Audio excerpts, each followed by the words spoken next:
흔한 비유인데요. 전기라는 것이 눈에 보이지 않지만 그러나 이 건물 안에 지금 전기가 통하고 있다는 것을 우리는 알아요. 왜 알죠?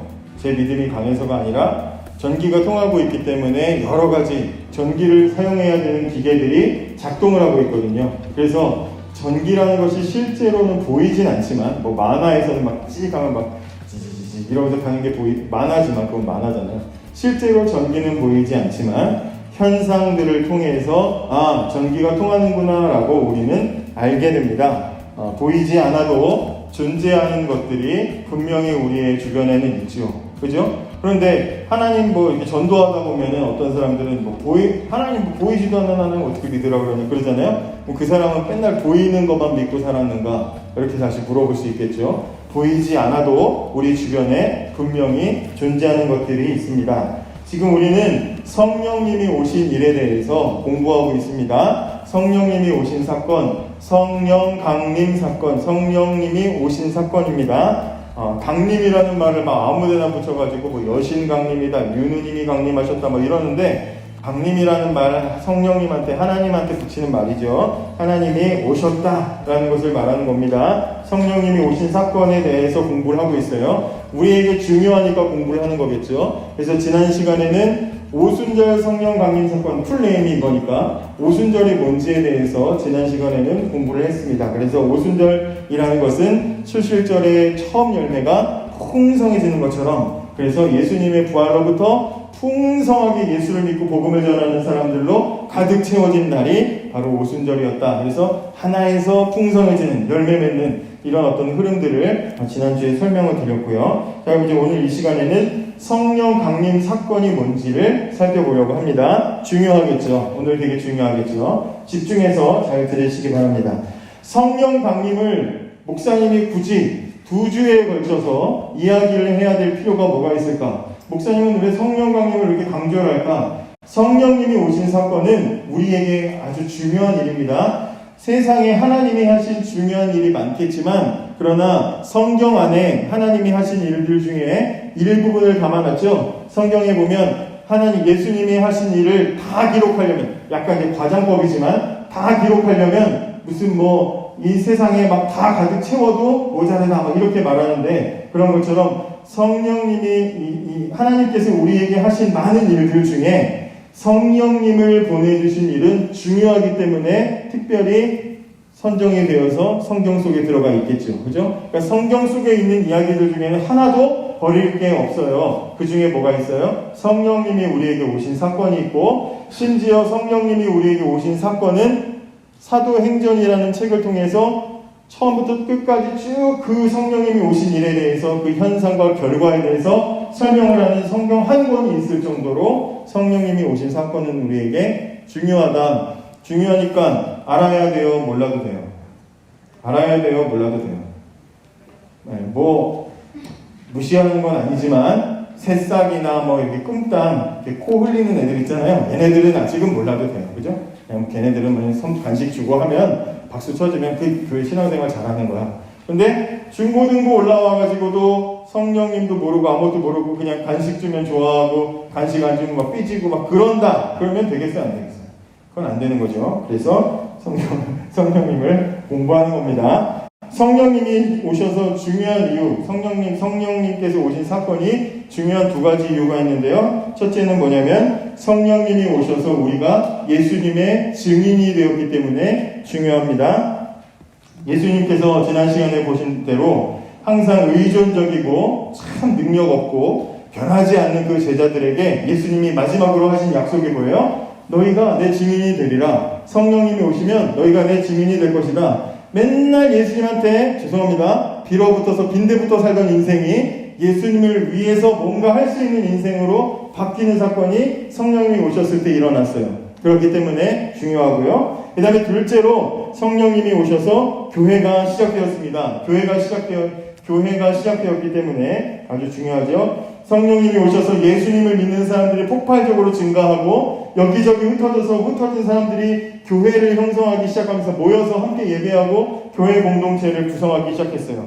주보에 제가 여러분들 교회가 시작되었다면서 사도행전 2장 44절부터 47절 말씀을 집어넣어놨어요. 눈으로 보세요. 믿는 사람들은 다 함께 모여서 모든 물건을 공동으로 사용하며 살아갔습니다. 그리고 쭉 내려가면 이 46절에 날마다 한 마음으로 성전뜰에 모였습니다. 그리고 47절에 그들은 하나님을 찬양했으며 모든 사람들에게 칭찬받았습니다. 그러니까 지금의 교회의 초기 모습을 성령님이 오신 이후에 폭발적으로 늘어난 사람들이 형성을 하기 시작했어요. 성경적으로 따지면 교회는 구약시대부터 있었지만, 그러나 우리가 생각하는 교회라는 것의 어떤 시작점, 이런 형태를 가지고 모이기 시작한 것은 성령님이 오신 이후에 일어났기 때문에 성령님이 오신 사건은 우리에게 아주 중요한 거예요. 우리에게 아주 중요한 거예요. 우리가 예수님의 증인이 될 수 있었고 성령님이 오셔서 교회가 형성됐기 때문에 성령님이 오신 사건은 중요해요. 그래서 우리는 공부를 하는 겁니다. 잘 이제 생각을 해보시고 잘 따라오시면 됩니다. 자, 오늘 읽은 사도행전 오늘 읽은 본문에는요, 성령님께서 오시던 날 어떤 현상이 있었는지를 우리가 오늘 읽은 성경은 소개해주고 있어요. 가급적이면 주보를 이렇게 다 펼쳐가지고 한번 보세요.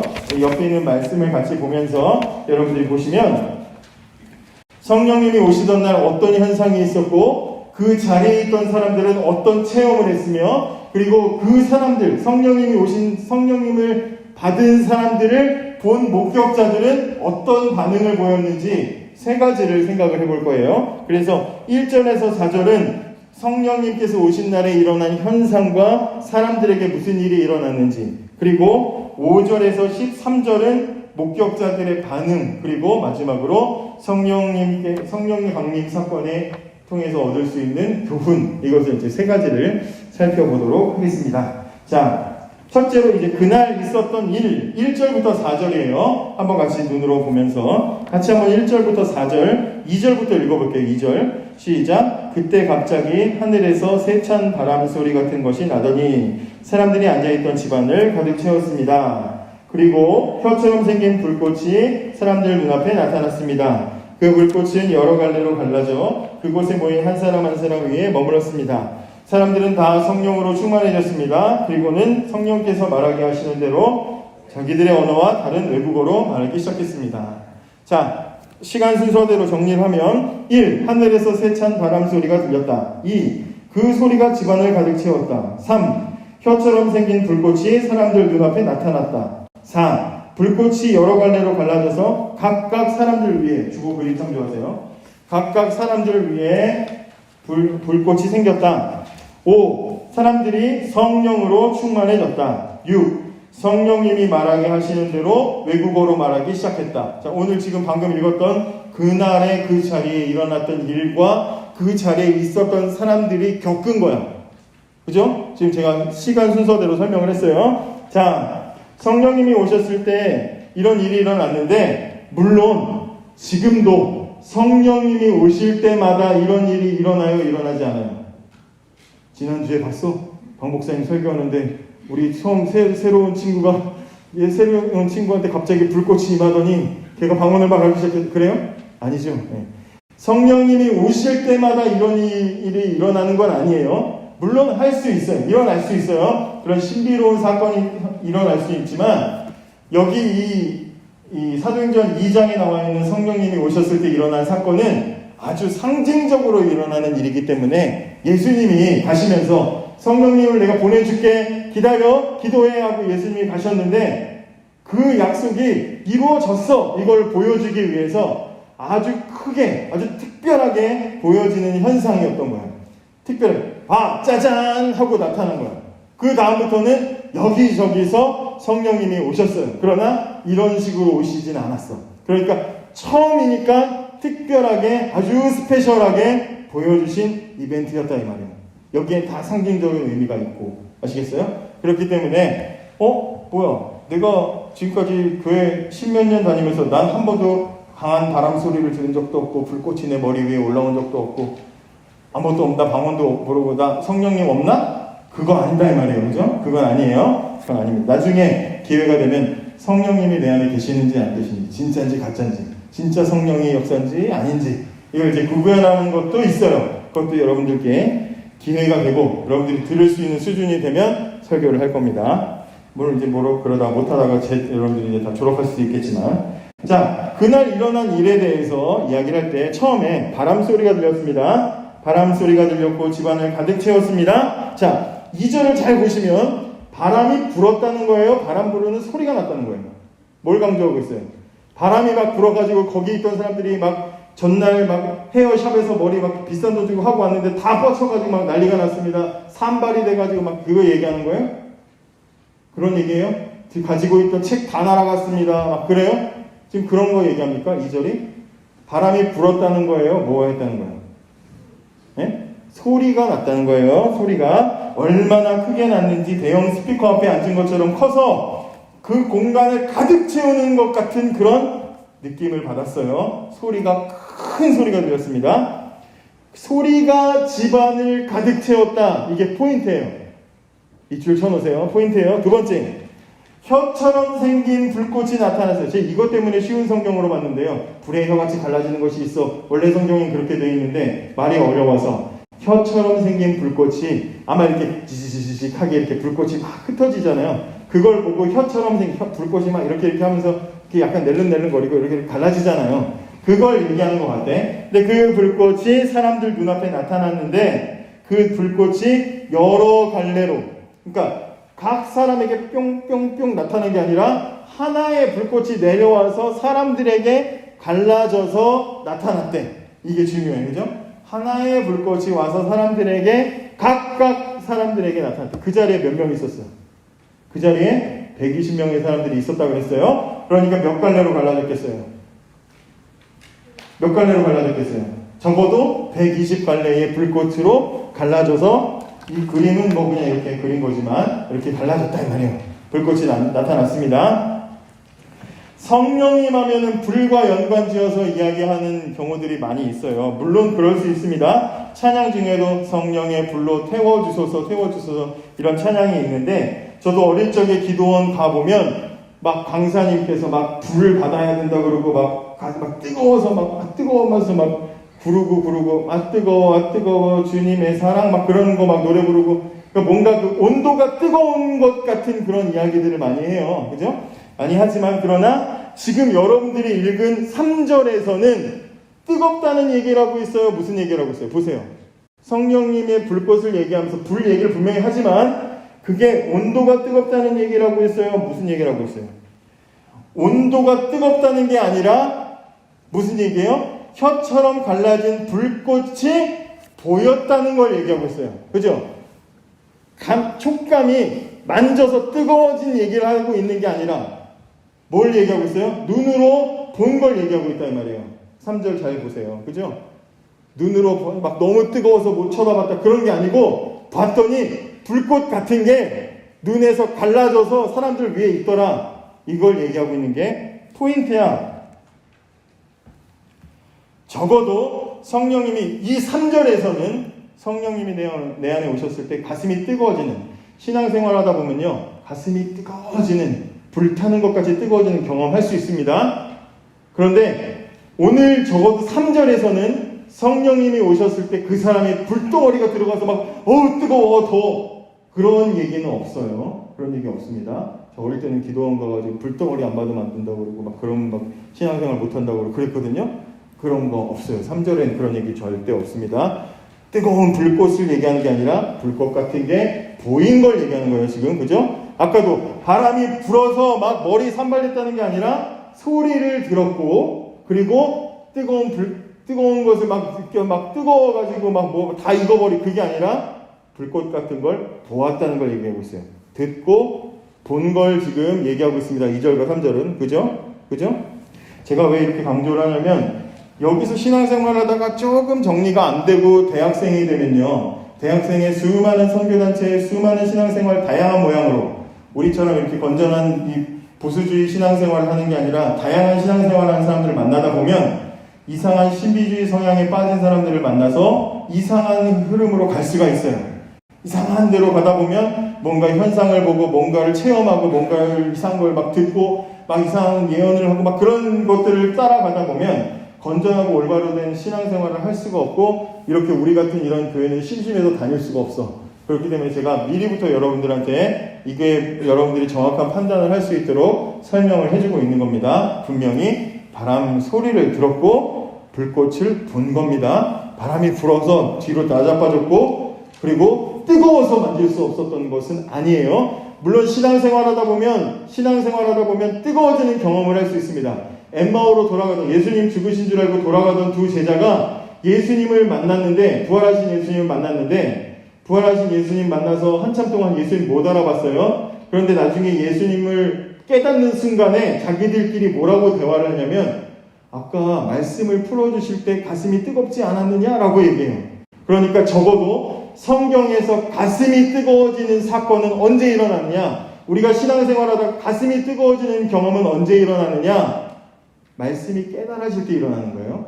성령님이 확 왔을 때 성령님이 온다고 해서 뜨거워지는 게 아니라 성령님이 내 안에 오셔서 말씀이 깨달아지게 되면 가슴은 뜨거워지는 거야. 성령님이 무슨 불이라서 뜨거운 게 아니란 말이에요. 무슨 말인지 아시겠죠? 그러니까 그건 이제 여담이고.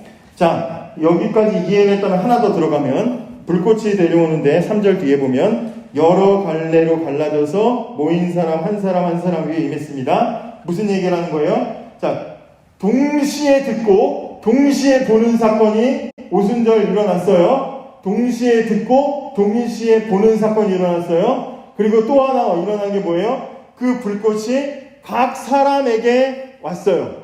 동시에 듣고 동시에 봤지만 이 사건은 동시에 모두 같이 그 자리에 있었던 사람들이 다 함께 경험했지만 또 하나 각각의 사람들에게 일어난 일이라 말이에요.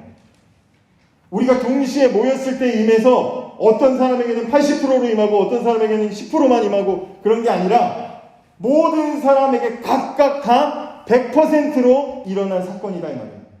무슨 말인지 아시겠어요?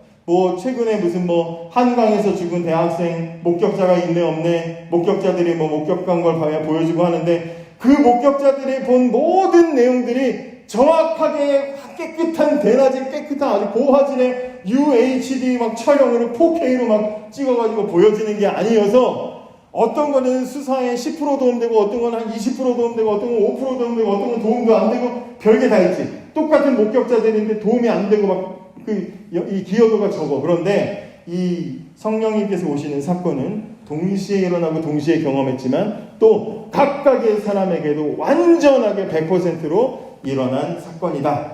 그러니까 동시에 일어났지만 각각에게도 일어난 사건이다 이 말이에요. 자, 그리고 또 하나는 4절에 보니까 4절 같이 읽어볼게요. 4절 시작. 큰 소리로요. 다시 제가 잠깐 물 마시려고 해요. 자, 시작.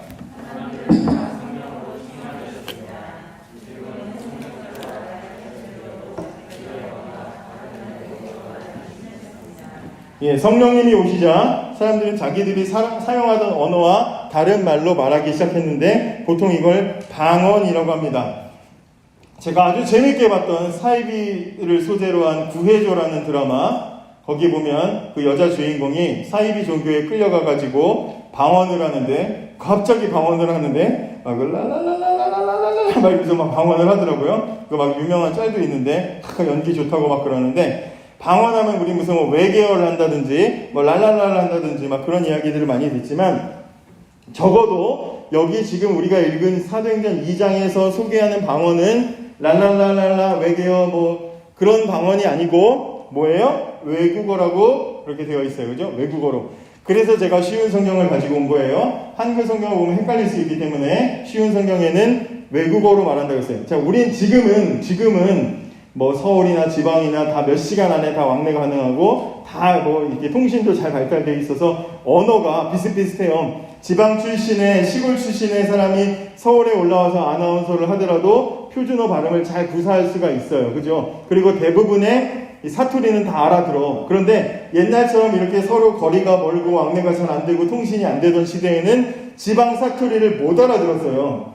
그러니까 우리나라 요 좁은 땅덩어리에서도 그런데 다른 나라들은 어땠겠어요? 그렇기 때문에 이스라엘 사람이라고 해도 지역마다 사투리가 다 다르고 또 이스라엘 사람들이 또 멀리 퍼져나가서 주변 외국에 살다 보니까 그 사람들이 사용하는 언어는 또 완전히 다른 거야. 거의 외국어 수준으로 지역 사람들의 말이 달랐습니다. 그런데 성령님이 오셔서 120명의 사람들에게 성령님이 오시자 이 각 사람들이 여러 지방의 말들을 구사할 수 있게 된 거예요. 순간적으로 성령님께서 그 안에서 복음을 막 말하게 하시는데 그 말이 자기들의 자국어로 나오는 게 아니라 자기들도 모르는 다른 지역의 사투리로, 다른 지역의 말로 나오기 시작했다는 것을 지금 설명을 해주고 있습니다.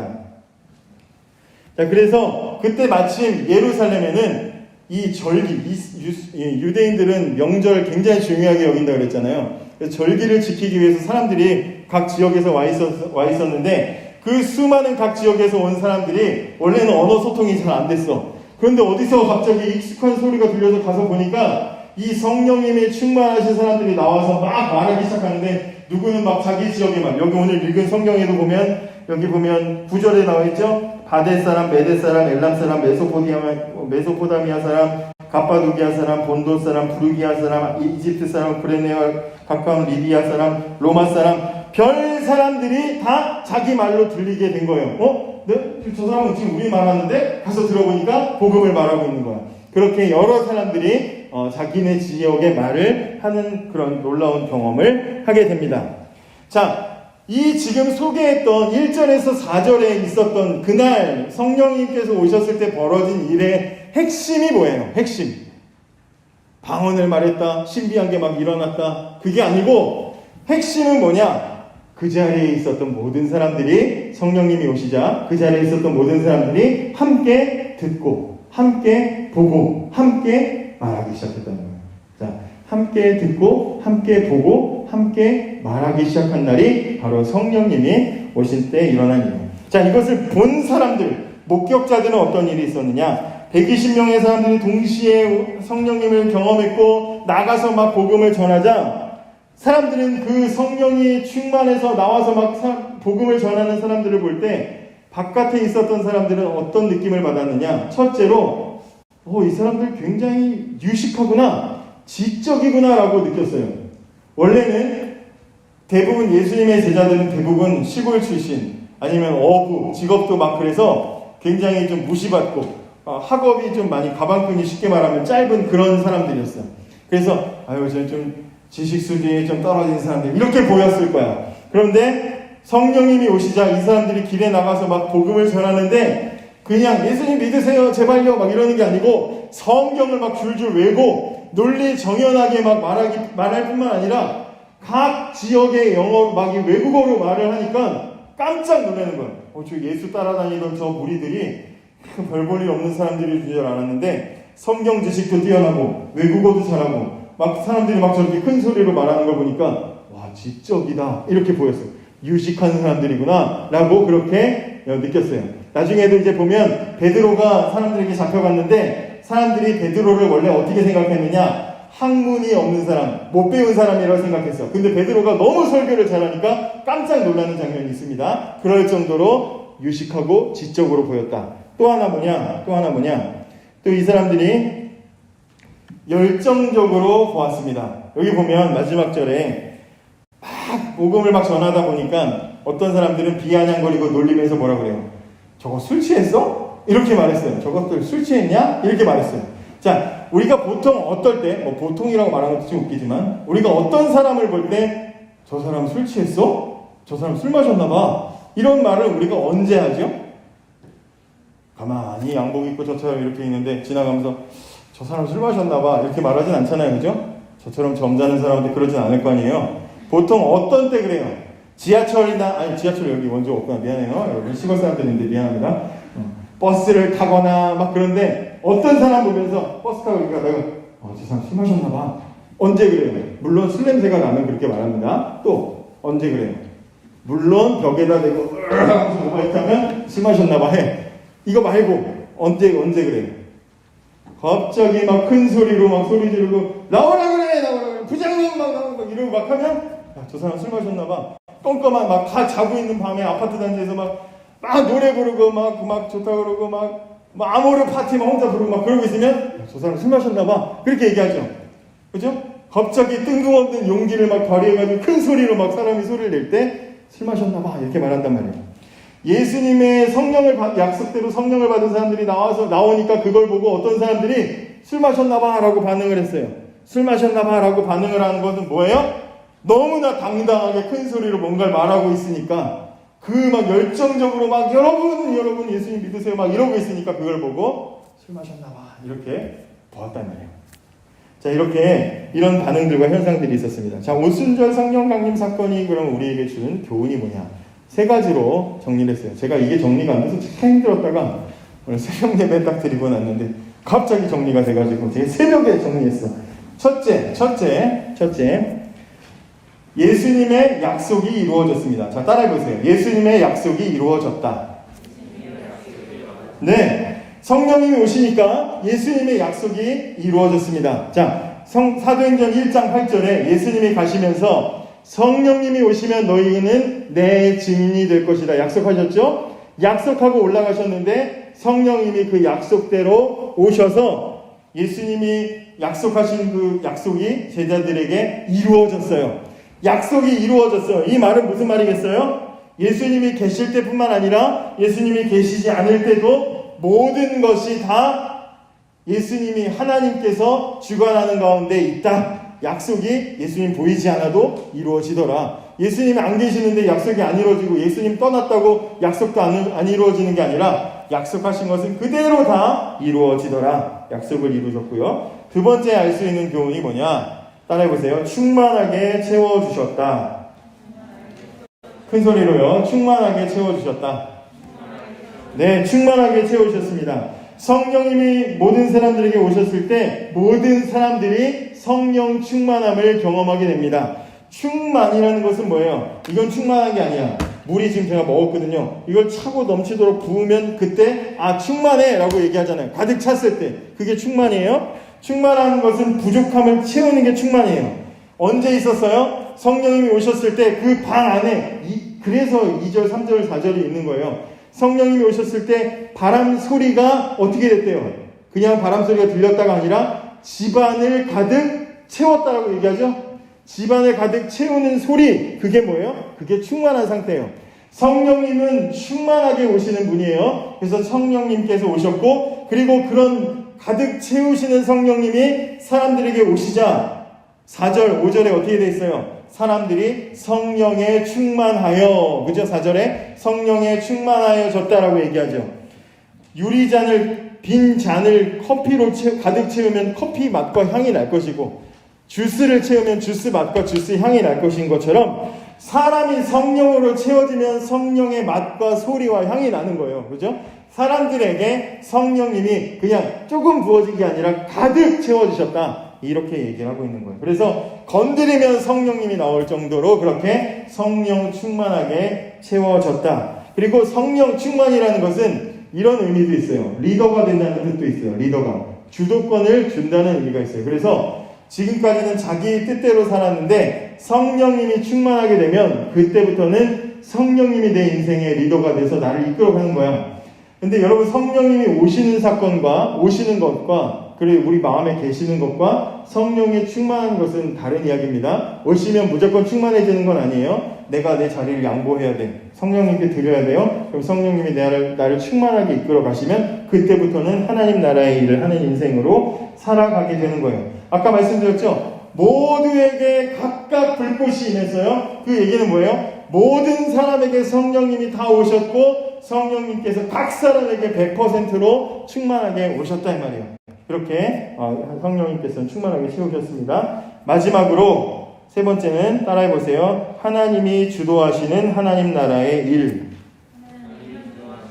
조금만 길면 못 따라하죠. 다시요. 하나님이 주도하시는 하나님 나라의 일. 자, 성령님이 오시자 각 사람이 다른 나라 말로 말하기 시작했는데 무슨 말을 했냐면 아까 안 읽었는데 한번 여기 그 목격자들의 반응에서 사도행전 2장 38절 있죠? 그거 한번 더 읽어볼게요. 베드로가 이르되 시작. 베드로가 이르되 너희가 회개하여 각각 예수 그리스도의 이름으로 세례를 받고 죄사함을 받으라. 그리하면 성령의 선물을 받으리니 이 약속은 너희와 너희 자녀와 모든 먼데 사람 곧 우리 주 하나님이 얼마든지 부르시는 자들에게 하신 것이라 하고 또 여러 말로 확증하여 권하여 이르되 너희가 이 패역한 세대에서 구원을 받으라. 성령님이 충만해서 사람들이 외국어로 말하기 시작했는데 무슨 말? 아무 말이나 한 게 아니라 하고 싶은 말 하는 게 아니라 성령님께서 시키시는 말을 했습니다. 여기 보면 4절에 사람들은 다 성령으로 충만해졌습니다. 그리고는 성령께서 말하게 하시는 대로 말했다고 이야기하고 있어요. 성령이 충만한 사람들은요, 말의 모양뿐만 아니라 말의 내용도 달라지는 겁니다. 성령이 충만하면 말의 모양뿐만 아니라 내용도 변했어요. 우리의 관심은 방언을 말할 때, 외국어 말할 때 거기에 놀라지만 진짜 관심은 어디에 있어요? 그 사람들이 하는 말의 내용이 달라졌다는 거예요. 지금까지는 자신 없고 용기 없고 맨날 위축되어 있는 사람들이었지만 성령님이 오시니까 담대하게 성령님 말하고자 하시는 대로 복음을 용기 있게 전하는 모습을 보여지게 됩니다. 이게 다 뭐예요? 성령 충만한 사람들이 하나님 나라를 위해서 쓰임받는 인생으로 바뀌었다는 걸 보여주는 거잖아요. 하나님께서는 그냥 바꾸시고 이제 알아서 해봐 그러는 게 아니라 그 사람들의 말의 모양과 내용까지도 바꾸셔서 하나님 나라를 위해서 쓰임받을 수 있도록 그렇게 하나님께서 바꾸시는 그런 분이다 이 말이에요. 여러분, 예수님의 약속이 이루어졌습니다. 모자람 없이 충만하게 성령님이 채워주셨습니다. 그리고 오셔서 우리를 주관하시고 하나님 나라의 일을 하도록 만드셨어요.